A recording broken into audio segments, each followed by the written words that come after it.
Երթագրվել է երկու պատգամավոր, Թևան Պողոսյան, նախապատրաստվի Գագիկ Մինասյանը։ Համեցեք, պարոն Պողոսյան։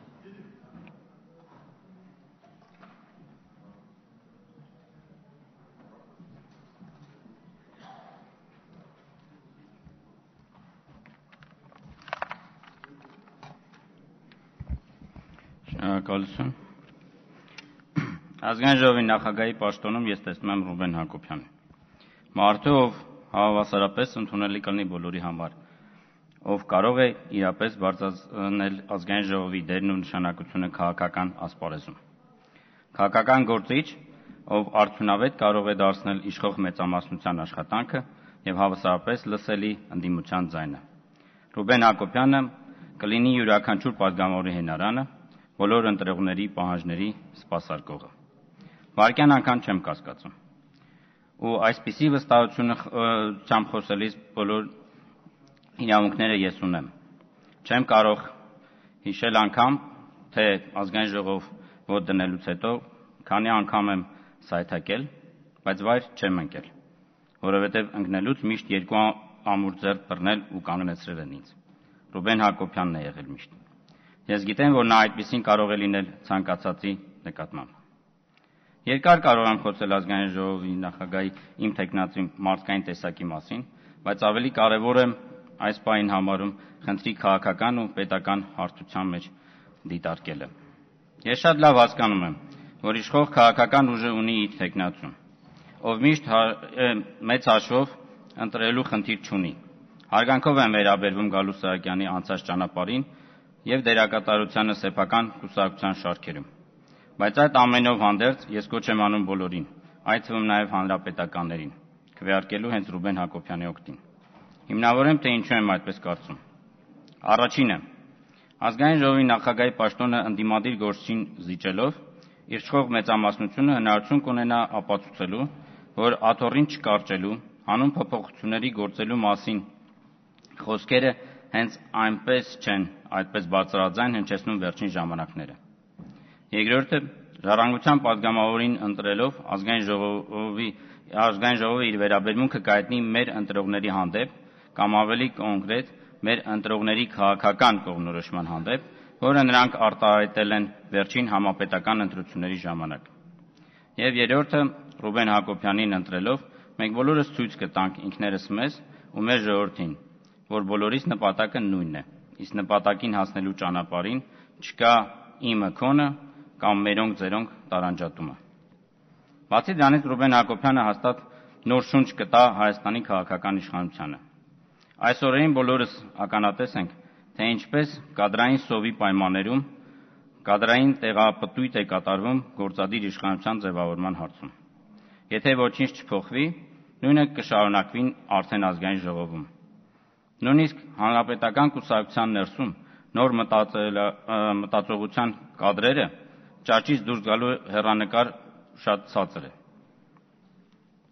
Վերև տանող բոլոր խողովակները վաղուց խոցանվել են։ Էլ ուր մնաց դրսից որևէ մեկը որևէ լավ գաղափարով հասնի իրականացման լծակներին։ Այս տեղապտույտը ոչ թե պարզապես տաճ է, այլ վտանգավոր է։ Հետևանքները շատ ավելի ծանր կարող են լինել, քան թվում է։ Ռուբեն Հակոբյանի ընտրման փաստով ամեն ինչ ինքնին կփոխվի, առանց նույնիսկ նրա կողմից մեծ ջանքերի։ Գործյան հանգույցի պես կկտրվի այս տարիների ընթացքում անհույս ամրացած փակ շղթան։ Օդի նոր հոսանք կմտնի քաղաքական ու պետական կառավարման հարթություն, որը նոր հույս ու նոր եռանդ կբերի։ Ահա թե ինչու եմ համարում, որ պետք է ընտրել Ռուբեն Հակոբյանին։ Շնորհակալություն։ Շնորհակալ եմ, պարոն Պողոսյան, այժմ ելույթի համար ձայնը տրվում է Գագիկ Մինասյանին։ Համեցեք, պարոն Մինասյան։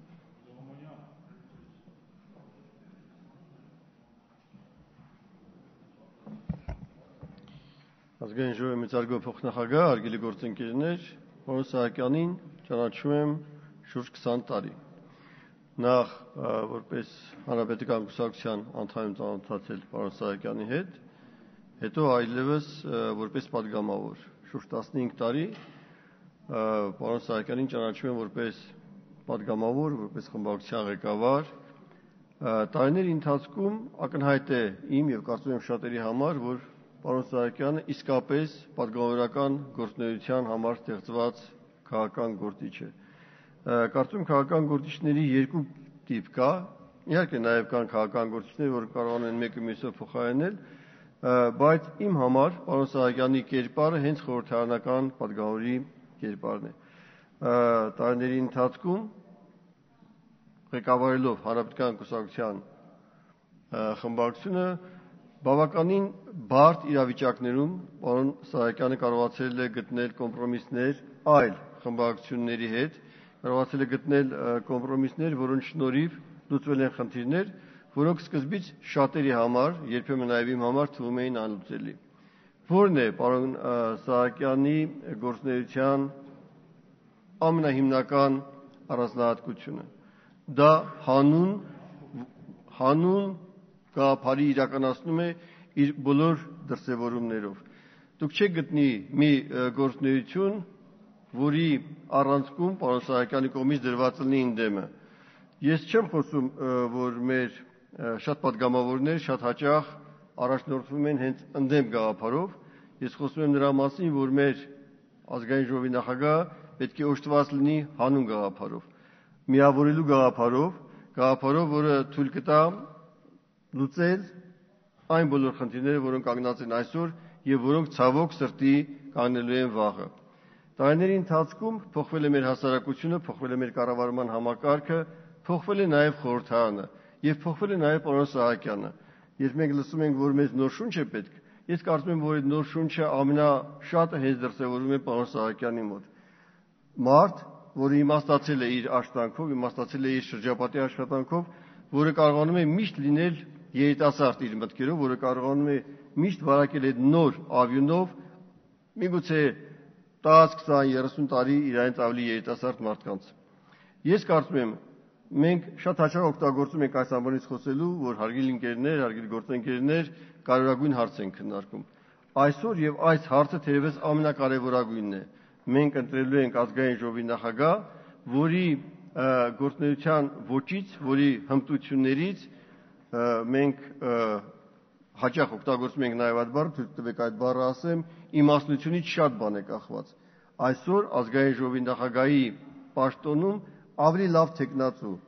քան պարոն Գալուստ Սահակյանը ես չեմ տեսնում։ Ես ասում եմ, ոչ միայն մեր խմբակցության մեջ չեմ տեսնում, ես չեմ տեսնում այս դահլիճում։ Եվ ես կոչ եմ անում մեզ բոլորիս քվեարկել պարոն Սահակյանի օգտին, վստահ ու հավատ ունենալով, որ այս քվեարկության արդյունքում մենք ունենանք ազգային ժողովի նախագահ, որը կլուծի խնդիրներ եւ կապված խորհրդային դերի բարձրացման եւ կապված բոլոր խնդիրների, որոնք ունեն նաեւ մեր ընդդիմադին ներկայացուցիչները, որոնք ներկայացրեցին իրենց ծրագրերը, այդ բոլոր խնդիրների իդեպ նաեւ ընդդիմության ավելի լայն ընդգրկման խորհրդարանի գործունեության առումով խոսքեր գնում նաեւ տարբեր հանձնաժողովներում նրանց ներգրավման մեծացման առումով, ես կարծում եմ այդ բոլոր խնդիրները քննարկվելի եւ լուծելի խնդիրներ են։ Եվ այդ առումով եւս կարծում եմ, որ պարոն Սահակյանի տեխնացությունը այս առումով վիճարկումից դուրս է։ Շնորհակալություն, կոչ եմ անում բոլորիս, ոչ միայն հանրապետականին, այլ բոլորիս քվեարկել պարոն Սահակյանի օգտին։ Շնորհակալություն։ Շնորհակալություն, պարոն Մինասյան, կարծեմ մեր պատգամավորները կհետևեն ձեր կոչին։ Այժմ անցնում ենք խմբակցությունների ելույթներին։ Հայ-հեղափոխական դաշնակցություն պատգամավորական խմբակցության անունից ձայնը տրվում է Հայ-հեղափոխական դաշնակցություն պատգամավորական խմբակցության ղեկավար հարգելի պարոն Արմեն Ռուստամյանին։ Համեցեք պարոն Ռուստամյան։ Շնորհակալություն, հարգելի խորհրդարան, նախ ես ուզում եմ ողջունել տեխնացուների ելույթների մեջ տեղ գտած այն հիմնական գաղափարը, որ պետք է մեծացնել խորհրդարանի դերը եւ եղան նաեւ կոնկրետ առաջարկներ, թե ինչպես է դա պետք անել։ Ճիշտ կլինի, որ այն տեխնացուն, որը հաղթելու է, նկատի ունենա այդ առաջարկները եւ դրա ամենալավ առիթը լինելու է նա, որ մենք այս խորհրդարանով պետք է նաեւ սահմանական բարեփոխումների գործընթացը քննարկենք, առաջարկը ուսումնասիրենք եւ սա ամենալավ առիթն է լինելու ցույց տալու համար, թե մենք որքանով ենք իսկապես կարևորում խորհրդարանի դերը։ Այդ մեխանիզմները, որոնք որ առաջարկվեցին, մեծ մասամբ մեզ հոգեհարազատ են, մի զգալի մասը ուղղակի բխում են մեր հայտնի 7 առաջարկներից, որ վերաբերում են խորհրդարանի դերի բարձրացմանը, ընդդիմության դերի մեծացմանը, ընտրակարգի փոփոխությանը, մեծամասնական ընտրակարգից հրաժարվելու ուղղությամբ, եւ բնականաբար հենց սրանից է բխում մեր համոզումը, որ ամենալավագույնս դա կիրականացվի, եթե մենք համակարգը փոխենք եւ անցնենք խորհրդարանական համակարգի, որտեղ բնականաբար չենք ունենա այնպիսի վիճակներ, որ խորհրդարանը փաստի առաջ կանգնի կարևորագույն պայմանագրերի վավերացման ժամանակ, կարևորագույն որոշումների կայացման ժամանակ, ռազմավարական նշանակության խնդիրների լուծման ժամանակ։ Բաց քննարկումները արդեն շատ մեծ առավելություն են տալիս, որպեսզի կոլեգիալ ղեկավարման մի կարևոր բաղադրիչ մեր որոշումների կայացման մեջ ամրագրվի։ Այդ առումով իսկապես ողջունելի է բոլոր նման առաջարկները, որ այս ամբիոնից հնչեցին։ Ինչ վերաբերում է դաշնակցության մոտեցմանը այս քվեարկությանը։ Մենք նույն կերպ ենք վարվելու, ինչ որ վարվել ենք արդեն հետևողականորեն այս ազգային ժողովի գումարումից սկսած։ Մենք չենք մասնակցել քվեարկություններին, չենք մասնակցել պարզ տրամաբանությամբ, որտեղ այդ քվեարկությունները այն պայմաններում եւ այն իրավիճակում, որ իրականացվում է, այն համակարգում, որ իրականացվում է, կանխորոշված են։ Հայտնի է արդյունքներն ինչպիսին են լինելու եւ մենք այդ պատճառով այդպիսի քվեարկությունների ձեռնպահ ենք մնացել մասնակցելուց եւ մեր հարաբերությունները, համագործակցությունները պայմանավորել ենք ավելի իրական կյանքով, պայմանավորել ենք այն իրական խնդիրների լուծման կոչված իրապես իրականացվող քայլերով, որի հետ կապված մենք որևէ խնդիր չենք տեսել, թե որ դաշտում ենք գտնվում, ընդդիմության մեջ կլինենք, թե իշխանության մեջ, բոլոր այն խնդիրները, որոնք համահունչ են եղել մեր մոտեցումներին, որ կողմից էլ դա առաջարկված լինի, մենք դա ընդունել ենք եւ համագործակցել ենք ամենալայն ձևով, եւ դա ավելի հեշտ դարձնելու համար է, որ նաեւ այդ մեր 7 կետերն ենք հայտնի հրապարակել եւ դրանով պայմանավորել ենք ցանկացած համագործակցություն։ Եվ մենք համագործակցենք, որ նախագահն էլ ընտրվի ազգային ժողովի նրա հետ այնքանով, որքանով դրանք կբխեն մեր հայտարարված սկզբունքներից եւ մոտեցումներից։ Ուրեմն սա անձի հետ կապված մոտեցում չի, սա քաղաքական դիրքորոշում է, մոտեցում, որը մենք հետևողականորեն իրականացրել ենք եւ բնականաբար անձի հետ չի կարող կապված լինել, որտեղ արդեն 3 հոգի է առաջադրվել, բոլորն էլ հարգված մարդիկ են, որևէ մեկի նկատմամբ որևէ մի քիչ ոչ այնպիսի ընկալում առաջացող հայտարարություն երբեք չենք անի եւ մեր որևէ գործողություն երբեք անձնավորված չի եղել։ Ես հաջողություն եմ մաղթում իսկապես առաջիկա ընտրություններին հաղթողին եւ պարզապես կոչ եմ անում, որ հնարավորությունը դրսևորելու բոլոր այն ցանկությունների, առաջարկությունների, մոտեցումների, որ այս ամբիոնից հնչում է, մինչև ընտրությունները շատ արագ դա տեղի կունենա Հայաստանի այսօրվա պայմաններում, երբ որ շատ լուրջ ճգնաժամի մեջ է երկիրը, հասարակական բոլոր ուղղություններով, սոցիալ-տնտեսական, քաղաքական եւ առջևում լուծումներ են սպասում մեզնից եւ առաջի հերթին ազգային ժողովից։ Ուրեմն մենք խնդրում ենք ըմբռնումով մոտենալ մեր այս դիրքորոշմանը։ Շնորհակալություն, պարոն Ռուստամյան, այժմ օրինաց Զեգերի պատգամավորական խմբակցության անունից ձայնը տրվում է օրինաց Զեգերի պատգամավորական խմբակցության ներկայացուցիչ Հովհաննես Մարգարյանին։ Համեցեք, պարոն Մարգարյան։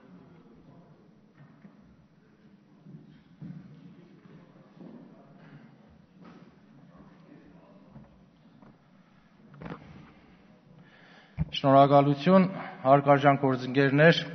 քիչ առաջ մեր գործընկերները ազգային ժողովի նախագահի 3 թեկնածուներ, 3 արժանի թեկնածուներ, փորձաշատ թեկնածուներ, փորձառու թեկնածուներ ներկայացրեցին իրենց տեսակետները եւ ես չեմ կարող աշխատելով մեր գործընկերների հետ 2 խոսք չասեմ։ Նախ սկսեմ պարոն Սահակյանից, Գալուստ Սահակյանը երկար տարիների բազմամյա փորձ ունի ազգային ժողովի հնաբնակ պատգամավորներից է, 11 տարուց ավելի աշխատել ենք համատեղ եւ այդ ընթացքում այն կուտակված փորձի դրսեւորումը, հանդուրժողական վերաբերմունքը, մոդեցումը գործընկերային միշտ արժանի է եղել գնահատելու։ Կարծում եմ տեխնազու, ով արժանի տեխնազու է։ Չեմ կարող չխոսել մեր գործընկեր պարոն Հակոբյանի մասին, ով նույնպես երկար տարիներ լինելով քաղաքական դաշտին, աշխատելով տարբեր պաշտոններում եւ այսօր լինելով խմբակցության ղեկավար նույնպես կուտակված փորձ ունի, այն ներկայացված ծրագիրը, որ ներկայացրեց, արժանի է նաեւ ուշադրության։ Ինչ վերաբերում է պարոն Բագրատյանին, նույնպես երկար ճանապարհ անցած, նախկինում վարչապետ եղած այդ դժվար ժամանակ եւ տնտեսագիտական մեծ գիտելիքներ եւ փորձ կուտակված անձնավորություն է։ Մի խոսքով այսօր մեզ է ներկայացվում 3 տեխնազուներ, ովքեր արժանի են այդ պաշտոնում հավակնելու։ Ինչ վերաբերում է օրինակ երկիր խմբակցության դիրքորոշմանը, այս ներկայացված տեխնազուների հետ կապված մենք այսօր կգումարենք մեր խմբակցության նիստը եւ վաղը մինչ քվեարկությունը օրինակ երկիր խմբակցությունը քաղաքական ուժը կարտահայտի իր դիրքորոշումը։ Շնորհակալություն։ Շնորհակալություն։ Այժմ ձայնը տրվում է Բարգավաճ Հայաստան կուսակցության պատգամավորական խմբակցության անունից խմբակցության քարտուղար Տիկին Նաիրա Զոհրաբյանին։ Համեցեք Տիկին Զոհրաբյան։ Շնորհակալություն, հարգելի գործընկերներ, առաջադրվեց ազգային ժողովի նախագահի 3 տեխնազու, մենք լսեցինք 3 ծրագրեր, 3 ծրագրերում էլ իհարկե բավականին հետաքրքիր առաջարկներ կային եւ որոնք նաեւ համահունչ են այն բազմակի պնդումներին, մասնավորապես օրենսդրական նախաձեռնությունները պարտադիր կարգով քննարկելու վերաբերյալ, ինչը պաշտպանում է նաև Բարգավաճ Հայաստանը, լինեմ անկեղծ, քարյակը միասնական տեխնազույով հանդես գալու հարց չի քննարկել եւ մենք իհարկե տեղյակ էինք, որ ժառանգությունը ըստ ամենայնի կառաջադրի ազգային ժողովի նախագահի տեխնազու, բայց մեզ համար իհարկե անակնկալ էր պարոն Հրանտ Բագրատյանի ինքնաառաջադրումը, Բարգավաճ Հայաստանի դիրքորոշումը այս ընտրության վերաբերյալ եղել է հետեւյալը, մենք բոլորս էլ անկեղծորեն հասկանում ենք, որ խնդիրները երկրի առջև մարտահրավերները ծառացած, այստեղ չէ, որ լուծվում են եւ ազգային ժողովի նախագահի ընտրությամբ չէ, որ լուծվում են, գիտենք խնդիրները որտեղ են լուծվում եւ գիտենք այդ խնդիրները հաղթահարելու համար ինչպիսի իրական ճանապարհներ պետք է անել եւ գիտենք նաեւ, որ մեկ քաղաքական ուժ ունի քաղաքական մենաշնորհ, խորհրդարանում ունի քաղաքական մեծամասնություն ձայների որոշիչ փաթեթ եւ ցանկացած նախաձեռնություն ունի հնարավորություն անցկացնելու, բայց քանի որ իրապես այս պահին ստեղծվեց նոր իրավիճակ, մենք ունենք 3 տեխնազու եւ կրկնում եմ, քարյակը չէր քննարկել միասնական տեխնազույով հանդես գալու հարցը եւ յուրաքանչյուր քաղաքական ուժ ազատ էր իր դիրքորոշումը հայտնելու մեջ, Բարգավաճ Հայաստան խորհրդարանական խմբակցությունը վաղը միջև քվեարկությունը մեկ անգամ եւս կանդրադառնա այս հարցին եւ իր դիրքորոշումը քվեարկության վերաբերյալ կարտահայտի։ Շնորհակալ եմ։ Շնորհակալություն Տիկին Զոհրաբյան, ասում ենք ամփոփիչ ելույթների, տեխնացուների ամփոփիչ ելույթներին։ Պարոն Հակոբյան, համեցեք։ Հետո պարոն Բագրատյան եւ այնուհետեւ պարոն Սահակյան։ Մինչև պարոն Հակոբյան, մինչև ձեր ելույթի հնարավորությունը ընձեռելը տեղեկացնեմ, որ Հայաստանի Հանրապետության Սահմանադրության 77-րդ հոդվածի համաձայն ազգային ժողովի պատգամավորների նախաձեռնությամբ 2014 թվականի ապրիլի 28-ին ժամը 18:30-ին գումարվում է Հայաստանի Հանրապետության ազգային ժողովի արտահերթ նիստ նախաձեռնողի սահմանած օրակարգով։ Օրակարգը նիստի ընթացքում կներկայացնեն հաշվիչ հանձնաժողովի հետ կապված։ Շնորհակալություն, ես իմ խոսքը ավարտեցի նրանով, որ գիտեմ, թե ինչպիսին է քաղաքական քարտեզը։ Գիտեմ ինչ ավանդույթներ կան եւ գիտեմ, թե ինչ ազդեցություն ունի ելույթը։ Կապ չունի ելույթը լավն է, վատն է։ Կա հստակ դիրքորոշում, որ ոչինչի ուշադրություն չդարձնել։ Մենք ինչու որոշեցինք առաջադրել կամ առաջադրվեցի, ես ինչու որոշեցի։ Ուզում եք ասել, որ իսկապես գործ կա անելու եւ այդքան ուժ կարողություն ծրագիր ունենք, որ բան փոխենք։ Այսինքն միշտ ունեցել ենք սկզբունք, որ պայքարից դուրս չգալ, կարողանալ փոխանցել հասարակությանը, հատկապես նրանց, ովքեր համակրում են քեզ, քո քաղաքական տիրույթում են գտնվում։ Բայց նաև մյուս կողմից այսօր ստեղծվել է իրավիճակ, որ մեր քաղաքական մշակույթում նոր է, 4 քաղաքական ուժեր կարողացան վերջի 3-4 ամիսների ընթացքում խորհրդարանի վարկը բարձրացնել։ Քաղաքական օրակարգը իրենք թելադրեցին, մեծամասնությունը գտնվում էր միշտ պաշտպանության դիրքերում։ Ես շատ բարձր եմ գնահատում այդ 4 քաղաքական ուժերի համագործակցությունը եւ կարծում եմ, որ որևէ խոչընդոտ չպետք է լինի, որպեսզի այդ 4 քաղաքական ուժերը շարունակեն իրենց գործունեությունը։ Ես կարծում եմ, որ իսկապես ճիշտ կլինի, որ այս 4 քաղաքական ուժերը ընդհանրապես չմասնակցեն քվեարկությանը։ Սա անձի դեմ ուղղված չի, սա համակարգի դեմ է ուղղված։ Այո, կրկնում եմ, արգելի գործընկերներ, հատկապես 4 քաղաքական ուժերի ներկայացուցիչներ։ Մենք այս պահին, ես կարծում եմ, ավելի ամրապուր դուրս կգանք, եթե չմասնակցենք քվեարկությանը ընդհանրապես։ Ես բոլոր տողատակերը հասկանում եմ։ Ինձ համար շատ կարևոր է։ Ես գնահատում եմ մեր քաղաքական մշակույթի վերջին ձեռքբերումը, որ 4 քաղաքական ուժեր վերջապես իրար կողք նստեցին, եւ ես կարծում եմ մենք պետք է իսկապես աշխատենք, որ այն ավելի ցեմենտվի, ավելի լայն քաղաքական օրակարգ ունենա։ Ազգային ժողովը ստեղծել է այնպիսի իրավիճակ, որ նույնիսկ այսօր քիչ առաջ պարոն Շարմազանովը հայտարարեց, որ պետք է արտահերթ միս լինի, որովհետեւ այնպիսի կազուս է ստեղծվել, այնպիսի կեսվածք եք որդեգրել, որ այսօր ստիպված պետք է լինեք կանոնակարգ օրենքում փոփոխություն անել, որպեսզի կարողանաք հաշվիչ հանձնաժողով ձևավորել, որը կլինի միակուսակցական։ Ձեր այս բանակցությունները, այս քննարկումներից հետո ձեր կոալիցիոն դուետը ընկերներ հասկացեք, այդ քաղաքականության պատճառով դարձավ քաղաքական ակապելլա, հասկանում եք, եւ դուք մենակ հիմա պետք է այդ ամեն ինչ անեք։ Դա իսկապես վտանգավոր է։ Ես դա ցավով եմ ասում։ Դրա համար մենք, ես անում եմ իմ թեկնածությունը, կարծեք թե իմ խոսքի սկզբից էր հասկանալի էր, որ սա խնդիր չի հաղթել այստեղ, անում եմ թեկնածությունը նախ եւ առաջ քաղաքական քարտեզը նկատի ունենալով, բայց թեկնածությունս անելով նաեւ ուզում եմ նպաստել, որ 4 քաղաքական ուժերը խնդիրներ չունենան այս արհեստական հարցով եւ միատեսակ դիրքորոշումը կնպաստի, որ մենք վաղը ավելի մեծացնենք մեր քաղաքական օրակարգը, որը վստահ եմ բերելու է համակարգային եւ ամբողջական իշխանապողության։ Շնորհակալություն։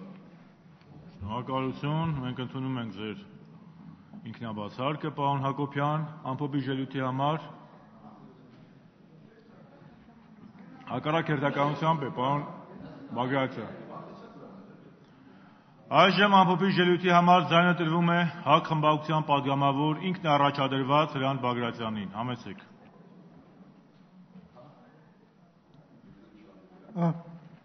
Մեծարգո նախագահ, հարգելի պատգամավորներ, հարցեր չհնչեցին, որ ես պատասխանեմ։ Ես ներկայացրեցի ձեզ կոնկրետ ծրագիր, շատ կոնկրետ ասելով ինչ եմ անելու ազգային ժողովը եւ այդ քայլերի արդյունքում կունենանք այլ ազգային ժողով։ Տեխնացիոնից չեմ հանում։ Ես գտնում եմ, որ եթե մեզ ընտրել են, եթե մենք դաժե մի մարդ ենք կամ ավելի պակաս, մենք պետք է պայքարենք, մոտեցման հարց է։ Իմ հարցադրումը, ինձ առաջադրումը ՀԱԿ խմբակցության հետ կապ չունի, որովհետեւ քաղաքական հարցը այդ խմբակցությունը ընտրվել է մի քաղաքական ուժ, որ այսօր չկա։ Եվ այդ հսկայական մասսաները, որ կային, նրանք կուզենան, եւ ես կատարում եմ նրանց ցանկությունը, որ անպայման պետք է լինի տեխնացու, եւ դուք չպետք է մեծամասնությունը չպետք է, ինչպես ասեմ, առանց այլ ընտրանքի, առանց այլ տեխնացության չպետք է դնի եւ ազգային ժողովի տեխնացություն չպետք է անցնի։ Ես դա ձեր համար չեմ անում կամ քրեկի համար չեմ անում, ես դա անում եմ այն մարդկանց համար, որոնք ձայն են տվել մեր ժամանակ մեր ցուցակին։ Շնորհակալություն։ Շնորհակալություն, պարոն Բագրատյան, մեզ համար էլ ընդունելի առողջ մրցակցությունը, ամփոփի ելույթի համար ձայնը տրվում է Հայաստանի Հանրապետական կուսակցության խմբակցության ղեկավար, կուսակցության կողմից առաջադրված Գալուստ Սահակյանին։ Ճիշտն ասած, առաջարկություններից իմ կարծիքը ավելի ամրացավ եւ ամբողջացավ, որովհետեւ ես միշտ էլ կողմնակից եմ մրցակցությանը եւ դա այդպես պիտի լինի։ Առավել եւս շնորհակալություն եմ հայտնում պարոն Բագրատյանին, որ իր տեխնացիությունը չհանեց եւ սա ճիշտ մշակույթ է ընդհանրապես քաղաքական process-ների մեջ։ Ավելացնում եմ հետեւյալը, որ խորհրդարանի ցանկացած պատգամավորներ, իսկ պատգամավորների մեծ մասը արժանի են ազգային ժողովի նախագահ ընտրվելուն։ Բայց նաև քաղաքական համակարգը այնպիսին է, եւ մոտեցումները այնպես է ձևավորված, որ բնականաբար քաղաքական մեծամասնությունը առավելություն ունի։ Ես իհարկե, որովհետեւ վերահսկողությունը չէին խոսում ընդհանրապես, ես շատ կցանկանայի, որպեսզի մեր խմբակցությունները իրենց տեխնացուները տային, որպեսզի իրոք քվեարկությունները վերահսկվեն, առավել եւս հաշվման process-ը, բայց ունենք այն, ինչ ունենք, եւ չեմ կարծում նաեւ հետեւյալը, որ ազգային ժողովի նախագահան ամեն ինչ կարող է անել։ Դա միանձնյա ղեկավար չէ, դա խորհրդարան է եւ խորհրդարանը ինքն է որոշում, առավել եւս լիազորությունների շրջանակը այդքան մեծ չէ, շատ լավ կլինի, որ հետագայում մեծանա եւ այն բոլոր ծրագրերը, որոնք ներկայացրեցին տեխնացուները, իրոք ժամանակի ընթացքում դա լուծումներ ստանա, բայց դա մի քիչ հեռահար ժամանակներ է ամբողջանում։ Ես նորից ուզում եմ կրկնել հետեւյալը. ես ավելի շատ ոչ թե այսպես մտածում եմ պատասխանատվության բեռի մասին, որը կարծում եմ ընտրվելու դեպքում դա անպայմանորեն կիրականացնեմ, ես ավելի շատ կողմնակից եմ, որպեսզի խորհրդարանը ավելի շատ վստահության կվետա ինձ։ Ըստ էության ես նաև տարբերակում եմ հետևյալը, որ ոչ թե անձիս դեմ ինչ-որ մի բան տեսա, մոտեցումներ ձևավորեցի, այլ քաղաքական կոլորիտը այնպիսին է, որ յուրաքանչյուր քաղաքական ուժ իր քաղաքական մեկնություններով պիտի հանդես գա հասարակության առջև։ Շնորհակալություն եմ հայտնում։ Շնորհակալություն պարոն Սահակյան, եւս մեկ անգամ տեղեկացնեմ եւ լրատվամիջոցներին եւ մեր հանրությանը եւ հարգարժան իմ գործընկերներին, որ 18:30 տեղի կունենա արտահերթ նիստ ժամանակավոր հաշվիչ հանձնաժողովի ձևավորման կարգի մասին, որոշման մեջ փոփոխություն կատարելու մասին օրակարգով։ Հարգելի գործընկերներ, եւ ես առաջարկում եմ հաշվիչ հանձնաժողովին արդեն արտահերթ նիստի ավարտից հետո վաղը իրականացնի եւ մեզ ներկայացնի ժամը տեղը ազգային ժողովի նախագահի ընտրության, բնականաբար վաղը։ Հարգելի գործընկերներ, այժմ մենք պետք է անցնենք ազգային ժողովի պատգամավորներ Վարդան Այվազյանի, Հովհաննես Սոֆոյանի, Արմեն Մխիթարյանի եւ Միքայել Մելքումյանի կողմից ներկայացված ակցիզային հարկի մասին Հայաստանի Հանրապետության